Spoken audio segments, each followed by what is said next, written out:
You don't have to live with pain or chronic neuro issues any longer. In this podcast, you will learn how to stabilize your brain, body, and biochemistry for the rest of your life. I'm Dr. Teams, and this is the NeuroRESET podcast. Okay. So, hey, everybody, welcome back to another episode of the NeuroRESET podcast. We have a new guest with us today. She has been through the ringer a little bit in terms of like head injuries and concussions, but we are on the road to recovery and I don't know, maybe almost all the way better. Everybody just welcome Abby with us today. And I'm going to let her kind of introduce what she's got going on and how this happened and her history of concussions and sports and all that. And an interesting part of where we might go after this. So welcome. Hi. So why don't you help me out? And, this isn't your first concussion, right? No. So tell me about your history of concussions and things like that with sports and stuff. I think I had my first concussion when I was in second grade, and I had ran into like a monkey bar and just completely knocked myself out. Oh my goodness. And I didn't really remember that one until a few years later. And then about my senior year of high school, I got, I want to say 5 to 7, somewhere in that range of concussions, like continuously one after another. How in the world can you get that many concussions? I did competitive cheerleading for 14 years. And so just from either falling on my head. You were a flyer, right? I was a flyer and a base. Oh, okay. Gotcha. But majority of my concussions came from when I was a base, because their one rule is like, if someone's falling, you got to catch them. Yeah. Like sacrifice your body, but don't let them just splat. Exactly, yeah. Gotcha. So I've gotten an elbow to my orbital. I also got a chin to my orbital in the same week. Oof. And then that was my major. And that one, it took me about 2 to 3 weeks for the symptoms to go away. Was that junior or senior year? That was my senior year. Okay. And then a few months before that, I had gotten, I think, 3 other concussions, ranging from minor to mild. And I had one other major my junior year.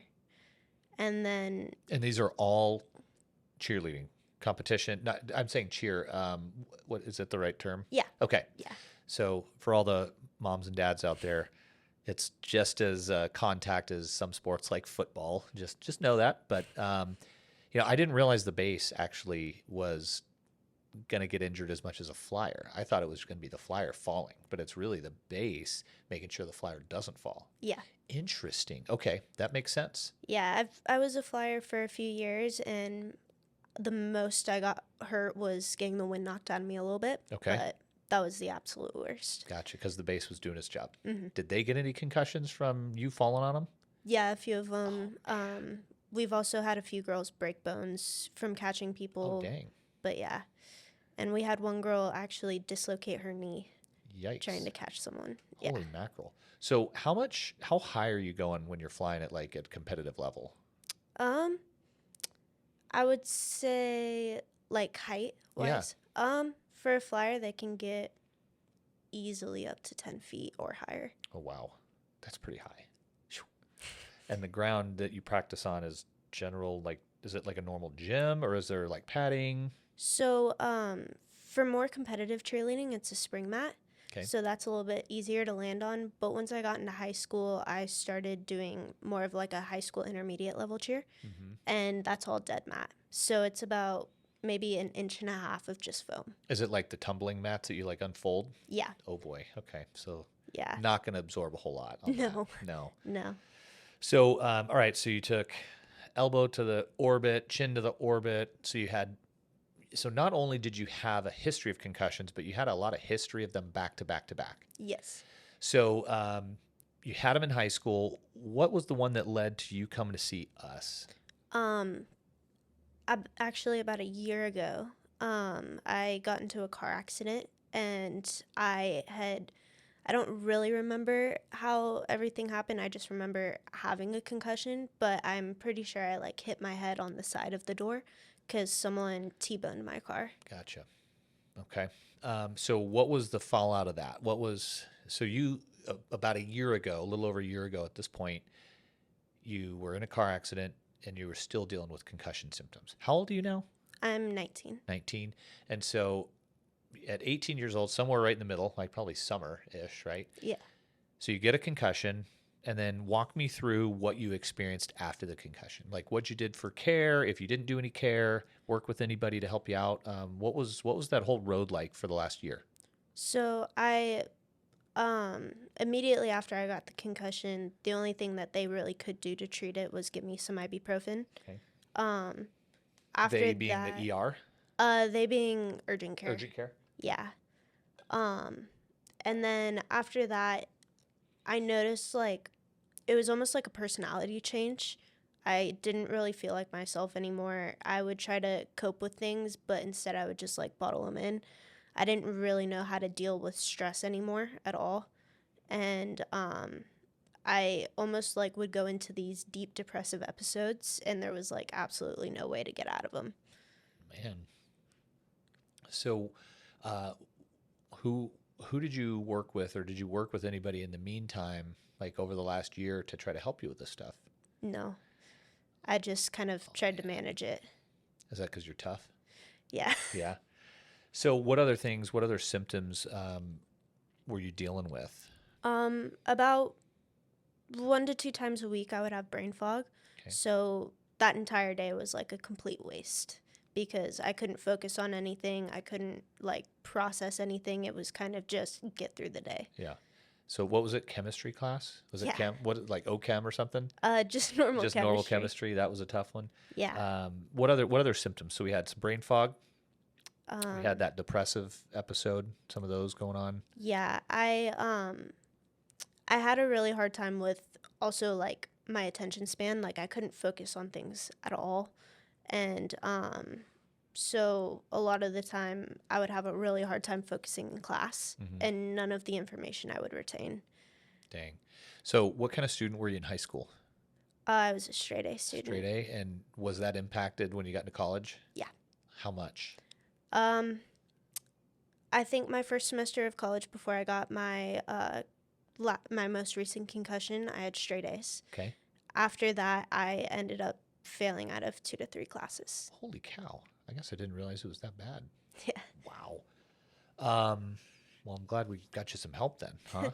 So, all right, we have headaches, focus attention. I know there's some memory stuff in there that kind of goes along with that focus attention piece. Yeah, so I didn't really notice it. It was more my friends and my roommate mainly was the person who would notice it, where they would tell me something and there's a 50% chance I was going to remember it or not.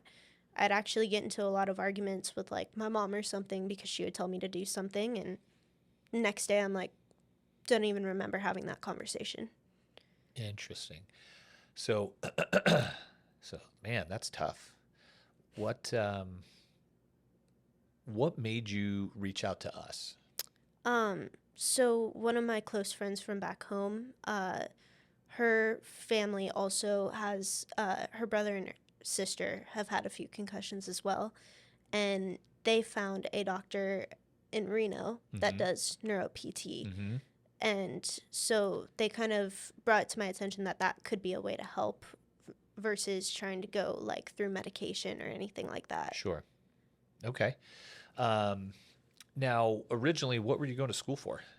I'm going to school for PT, so exercise science. Awesome. What did you tell me recently? Recently, I've actually been more interested in neuro PT. I think that I don't know, I like the idea of like how the brain works and everything. Like it's a lot more than just focusing on muscles and like ACL tears, things like that. And also like seeing how it works and like going through the actual process. It shows like you can actually recover a lot from these concussions. That's awesome. Love it. I'd love to say it was inspiration, right? But it's just, I think with you already being interested in the human body, right? And especially from the manual side of things where you work with the body and you can physically make changes and then people like walk out feeling different, but also the neurological piece that most people don't look at. And to me, when I went through school just like this, I went to school to be a chiropractor. And I got there and nobody could really explain why the adjustment worked so well. Mm-hmm. And that's what kind of prompted me to kind of dig in a little bit. I've got, call it fate, whatever you want to call it. I moved in with a couple guys and a couple girls. One of them was in the neuro program. And so that like started the whole thing. And so I didn't really have any experience other than chiro neuro, right? And I only know how to use an adjustment from a neurological side of things. Does that make sense? Yeah. And so, first and foremost, we evaluate the nervous system here, and we've got to make sure that sucker is dialed in, right? Because an adjustment to the neck isn't necessarily going to change your focus and attention. It's not necessarily going to change that depressive state. They call it the central integrated state of your neurological system. And so with you having so many symptoms, obviously there was a central piece to this whole thing.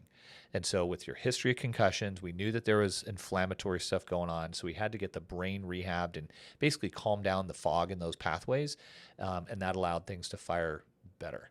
And so at this point, let's just kind of go a list of the stuff that you were dealing with. So we had the depression, we had the brain fog, we had the focus and attention, we had some memory issues.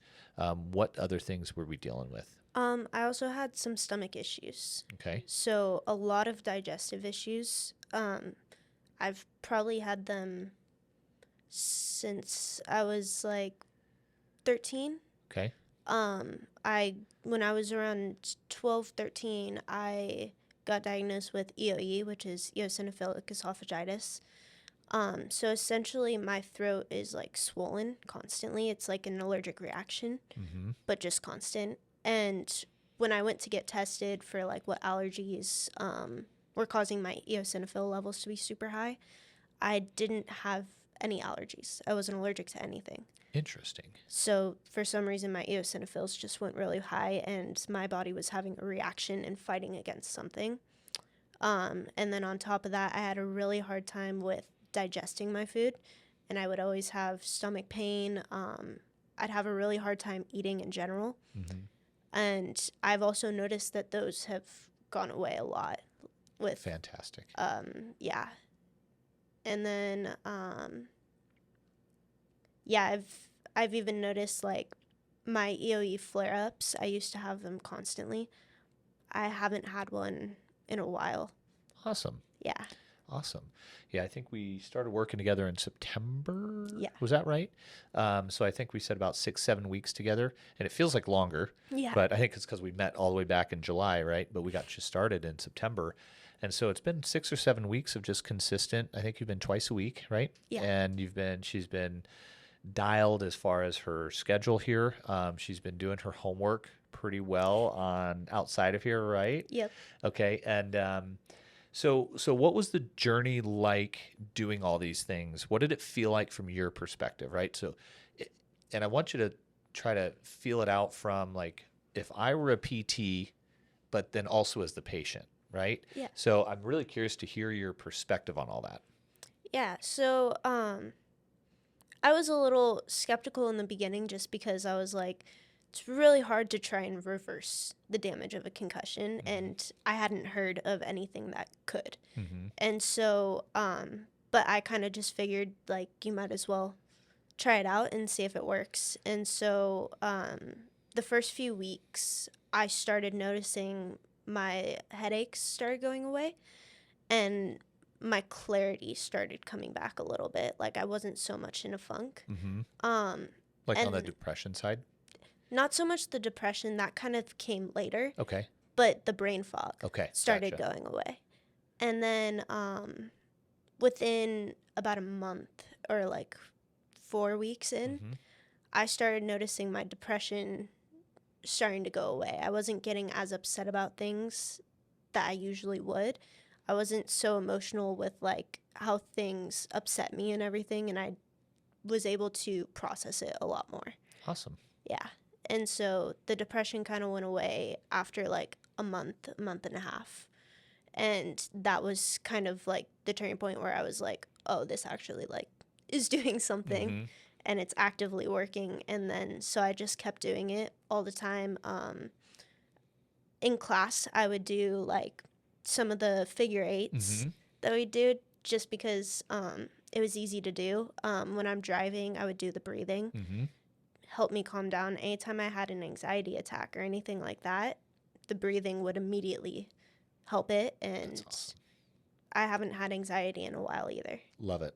Awesome. And then the EOE, that was an interesting one for me because, you know, you told me that you were diagnosed early on. And honestly, I had to look it up to really see what it was because we don't deal so much with like labbing the immune system and things like that or running tests for that stuff. So it wasn't on my, like right in my wheelhouse when you first came in. But it's interesting that you reported like basically those symptoms going away. Yeah. And so, so what were those symptoms? Because you described kind of what it is, right? Almost like an inflammatory thing with like your throat. Yeah. What did it present like? So essentially, when I would eat, the food would get stuck in my throat, and the only way I could get it out is by throwing it up or trying to get it out in other ways. And so I'd like develop this fear of eating because I could never get it down, and it would be like a sharp pain in my chest, and it would almost like bring me down to the fetal position almost every time. Oh, geez. But and then it was just a constant battle with my parents trying to get me to eat food, and I just was too scared to eat it because that pain was too much. Wow. When did you notice that starting to change? I noticed that starting to change a few weeks into our treatments. I hadn't had any flare-ups. I used to actually have really low sodium levels because I would have to drink like 8 glasses of water with each meal just to get it down. I can now go a full meal without drinking any water. That's awesome. But yeah, so I don't have an issue with like swallowing any food or anything anymore. Nothing really gets stuck in my esophagus. That's awesome. So what does that do for your relationship with food now? It's definitely getting better. I am not so scared to go and eat things. I used to stick to like these certain foods that I knew wouldn't make me sick. And now I'm able to go to restaurants with my friends and family and not have an issue or any anxiety of thinking, oh my gosh, I'm going to get sick. Wow, that's awesome. That is super cool. Well, certainly being in college and then starting to work, it's like it's going to be fun to hit the restaurant scene, right? Yes. Well, that's super cool.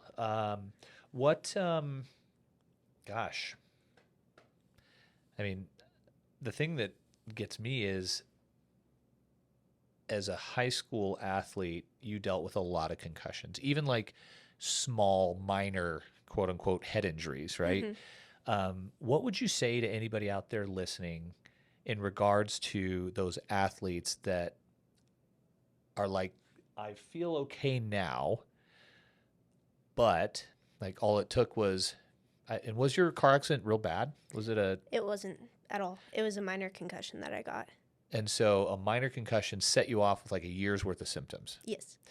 So what would you say, knowing what you know now, to other girls or other kids playing contact sports where head injuries are probable? What would you tell them to do, like before it's too late? Well, when I was in high school, I really didn't think concussions were that big of a deal. I didn't think that they could affect your life that much. Thought you'd have a few symptoms for a few weeks, maybe a little bit of memory loss, but none of those actual symptoms would start occurring until I'm like 40, 50. And I didn't realize, like, no, those can start a lot earlier, and it only takes one more to just set it off and set all of those symptoms into motion.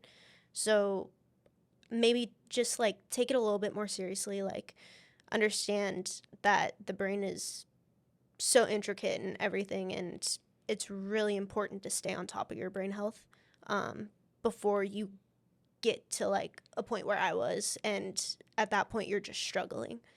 And so it's better off to play it safe and try and go get help than waiting and trying to tough it out. I like it. I like it. You said that pretty well. So one thing I want to touch on is with head injuries, most people think it's just an injury to the brain. And so, time will heal, right? But for whatever reason, either because you'd had so many or perhaps the transition going into college, and maybe college was more stressful. A lot of people, when they leave home and they go to school, they start having maybe a little too much fun every once in a while. A lot of those things can lead to more inflammation as well. And so the question we had to ask was, why are you not healing? Yeah. Right. And so with the history of the EOE, you had a fairly limited and probably, I think you told me you ate pretty healthy, right? Yeah. And so I wasn't worried about really digging into your diet too much, because from what you had told me is like, okay, it's pretty straightforward, right? It's nothing is really out of whack because you can't, right? Because it'll get stuck in your freaking throat. Mm-hmm. But on the flip side, what else is there to do? Right. And so we look at the neurological system. We look at the GI system. So that brain gut axis was kind of a mess with you, and it had been for a long time. Mm-hmm. We have the history of hitting our head multiple times in short amount of time. So that's going to lead to an even higher level of immune reactivity, meaning that basically I call it like DEFCON 4 or DEFCON 5, where if you are threatened or you get a bonk on the head, it's going to increase and then decrease your inflammatory level. The moment you hit your head again, your brain or your immune system is going to start to remember that, hey, this isn't the first time. I think I'm going to be a little bit more reactive next time so that I can try to clean up the mess before it gets too late, right? Mm-hmm. Well, if that happens enough, or there's enough stress or enough inflammation going on in the system, or like dysregulation of blood sugar can cause all sorts of problems. And I'll try to remember to hit a comparison later here, but the inflammatory cascade can be so big in these chronic concussion symptoms, or like in your case, post-concussion syndrome. Mm-hmm. Dealing with a minor car accident with a minor head injury led to major symptoms, right? Yeah. So you would think that the integration of the nervous system, in addition to the integration of that inflammatory system, was way off. Right? For such a small hit to create such big problems, there's something else at play, Mm-hmm. right? And so understanding that as part of your history was really important.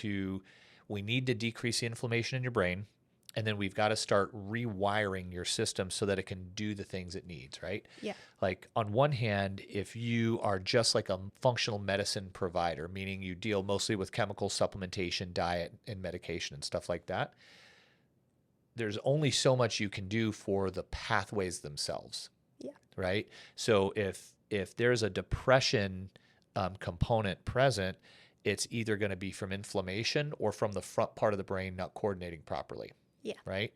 On the flip side, if you're dealing with headaches, it's either a neck thing, right? Like a whiplash piece, which I don't even think I worked on you.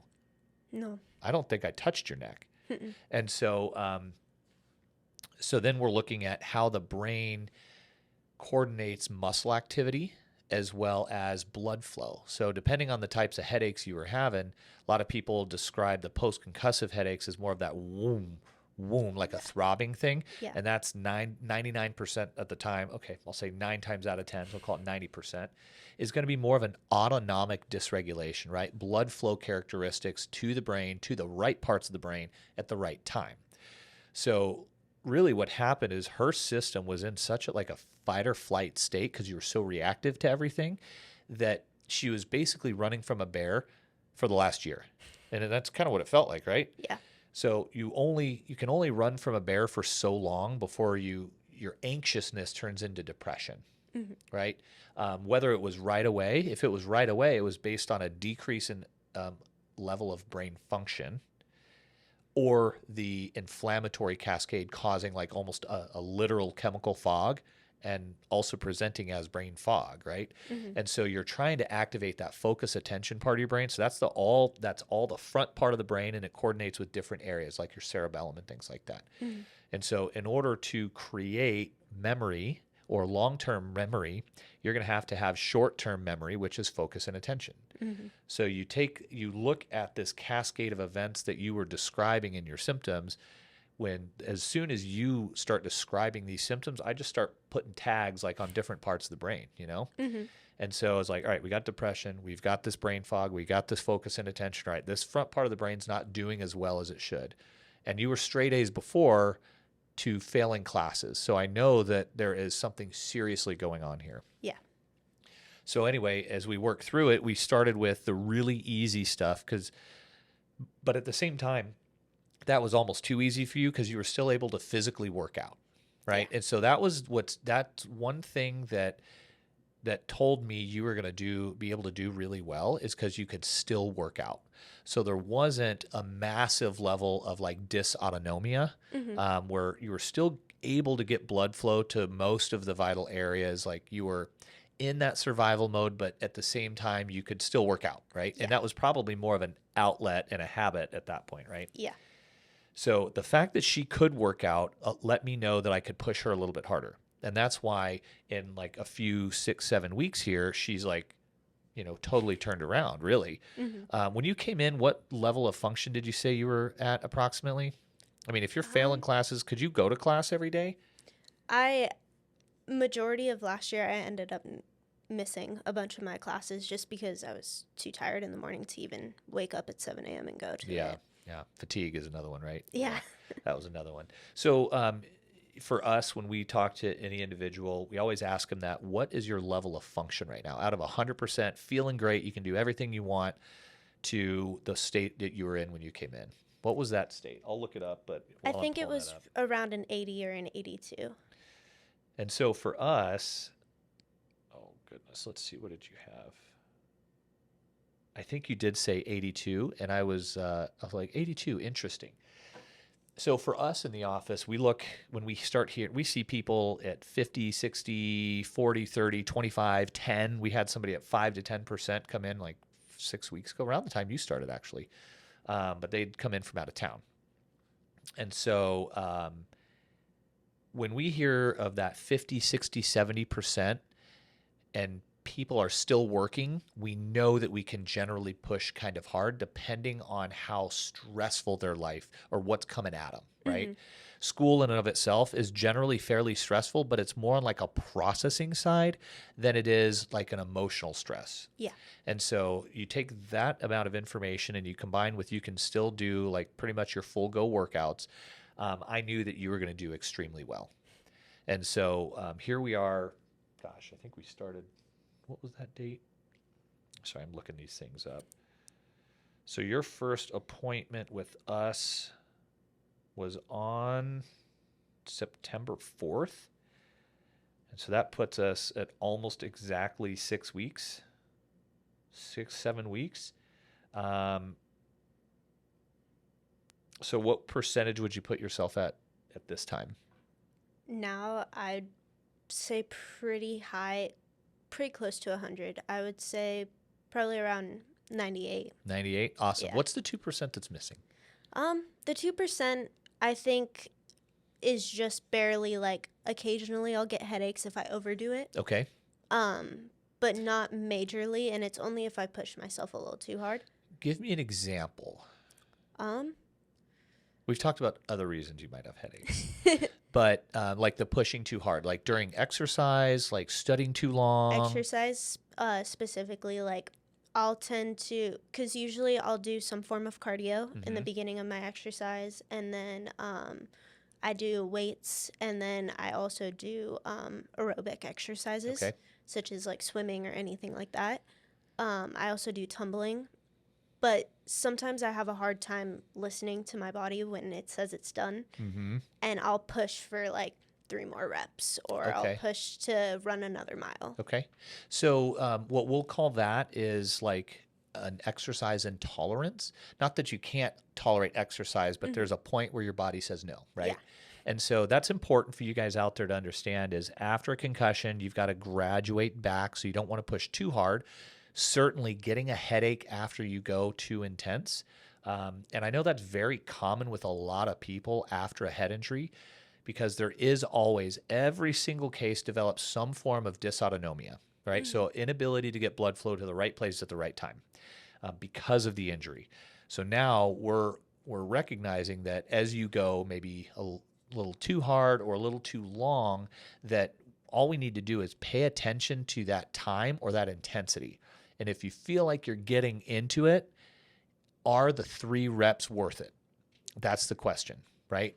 And so we try to cut it off just a hair short of that. So A, you don't get those symptoms, but B, if you start to understand right where they are, you might be able to do 1 extra rep and then save the last 2 in the tank, right? That's how I would progress you. If you feel like it's that exact, like if I did 3 more symptoms or 3 more laps or whatever it is, the moment you start thinking, is this too much? That's when I would pull the plug. Okay. And then just keep flirting with that end game of that exercise so that you can still continue to push yourself and get better, but without causing the problems. Yeah. And I know exactly what you're talking about because I used to deal with exercise-induced headaches. Certainly in high school, because I got a bunch of concussions before high school, playing sports, baseball, football, just horsing around, boys will be boys. And after I got hit in the face twice my junior year, I developed this exercise-induced like headache stuff. So I was dealing with dysautonomia for a long time and I never recognized it. But you know how it is in sports. You train at such a high level that you don't really have the option of quitting. And so it wasn't until after college and like into chiropractic school where I got back into heavy working out and I would get those headaches again. Well, now I know exactly where my heart rate needs to be to get a headache. And it's actually way higher than what it should be. So if I were to say this out loud, I'm basically a little out of shape, right? So that intensity reaches above what my nervous system can do, not my body. My body can keep going. It's the nervous system that responds, right? And so I just wanted to do some explanation there. So you're at like 98% in like a few short weeks. You already gave us your recommendation on get on this early. Don't let it wait. The more concussions you have, the more you've got to pay attention to this stuff. And now you're looking into neuro PT school, right? Yeah. So, for what it's worth, I'm super happy for you. Your dedication, your work ethic, you're showing up. Like, you've just been an awesome patient for us, and I appreciate it. And I know Rihanna and Jess and Dr. Rachel do as well, because you show up, you do your work, you're like, see ya, and it's just easy. You make it easy for us, should I say. So, and it sounds like you're reaping all the benefits of it. So I appreciate it. Thank you very much. And also I'd like to thank your family for helping you out. You've got a great family backing you up to make sure that you get the care you need. So make sure you give them a big hug at the holidays. Yes. All right. Amazing. Cool. Well, do you have any closing words for anybody out there? Yeah, just don't wait till it gets unbearable. Yeah, for sure. So don't wait too long. Listen to your doc, and we'll see you next time. Thanks a bunch for listening. We'll see you at the next episode. Bye, gang.